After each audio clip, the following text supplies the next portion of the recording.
Hola amigos, el día de hoy vamos a hablar sobre eh, un caso que tuvimos muy interesante. Eh, los hechos son estos.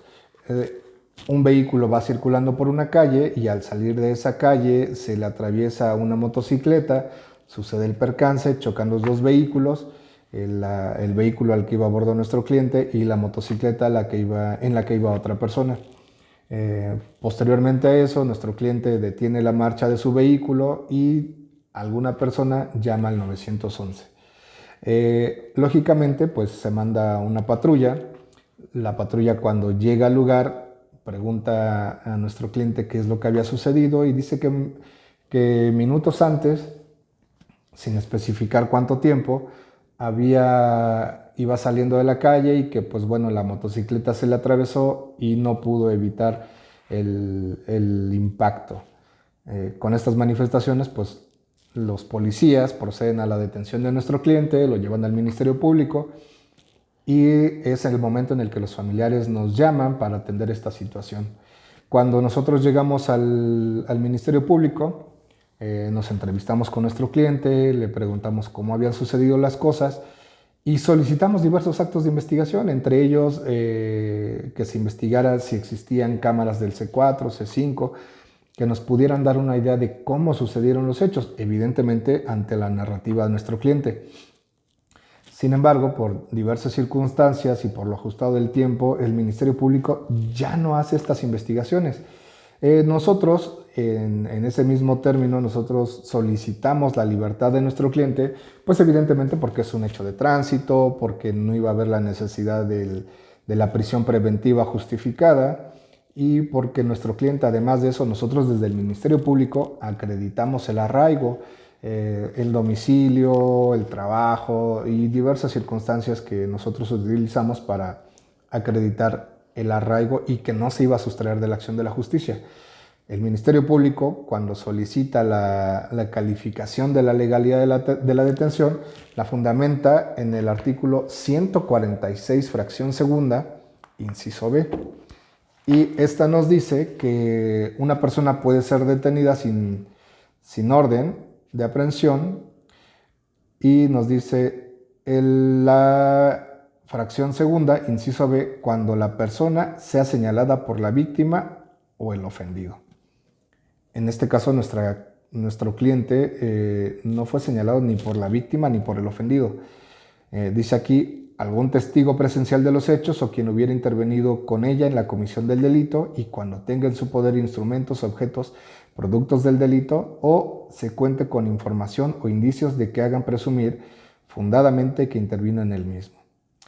El artículo 146 además aclara, y dice aquí, para los efectos de la fracción segunda, inciso B, de este precepto, se considera que la persona ha sido detenida en flagrancia por señalamiento siempre y cuando inmediatamente después de cometer el delito no se haya interrumpido su búsqueda o localización. Y es aquí donde empieza el debate. ¿Qué debemos entender por inmediatamente? Y sobre todo, ¿qué debemos entender por el señalamiento de la víctima, del ofendido o quien haya participado con la víctima?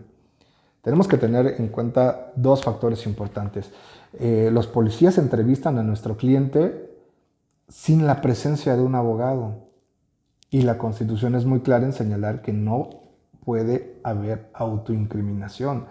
Estas declaraciones tienen que estar aseguradas con la presencia de un abogado o en su caso, si los policías ya tenían esta declaración, bueno, entonces esa declaración se tenía que haber tomado en el Ministerio Público con la presencia de su abogado. Sin embargo, nosotros cuando acudimos al Ministerio Público, reservamos a nuestro cliente a efecto de que pudiéramos contar con mayores elementos. Nosotros le comentamos al juez y nuestro argumento fue que ni siquiera sabíamos cómo habían sucedido los hechos porque el Ministerio Público había sido omiso en realizar la investigación tendiente al esclarecimiento de los hechos. Únicamente se queda con lo que dice nuestro cliente, que esa declaración es ilegal, y con base en eso dice, ya aceptaste el ilícito, tengo los elementos y entonces te judicializo y busco la calificación de la legalidad de la detención.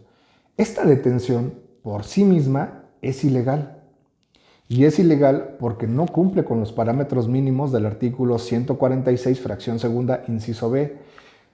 Nunca hubo un señalamiento directo ni de la víctima, ni de testigos, ni de nadie más. La única declaración era la de nuestro cliente, pero insistimos en que era ilegal.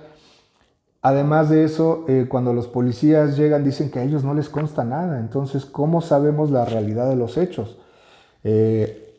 Sin contar con que cuando llegan los policías, pues no buscan testigos, no buscan cámaras, no buscan alguna forma de determinar cómo habían sucedido los hechos. Y es por esta razón por la que nosotros consideramos que la detención en sí misma era ilegal.